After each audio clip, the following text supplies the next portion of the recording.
IPL T20 ક્રિકેટમાં આપનું ફરીથી સ્વાગત છે। આ વખતે આપણે વાત કરીએ ચોગ્ગા છગ્ગાની વાત કરીએ તો આ વખતે આઈપીએલમાં અત્યાર સુધીમાં એટલે કે પ્લેઓફ રાઉન્ડ શરૂ થયો તે પહેલાં 2138 ચોગ્ગા વાગ્યા છે અને એ 1217 સિક્સર જોવા મળી છે। હવે સૌથી વધુ ચોગ્ગા 2023 અને 2024 બંને સિઝનમાં 2174 ચોગ્ગા વાગ્યા હતા। એટલે આ વખતે જોવા જઈએ તો આ રેકોર્ડ પાર થઈ શકે તેમ છે। હવે સિક્સરની વાત કરીએ। સિક્સરમાં આ વખતે 2024માં સિક્સર 1260 જોવા મળી હતી અને આ વખતે 1217 સિક્સર જોવા મળી છે।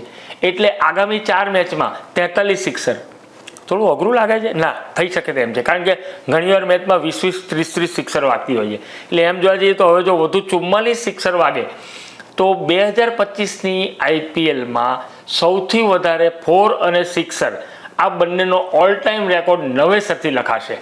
બોલો, મજા પડી ગઈ ને?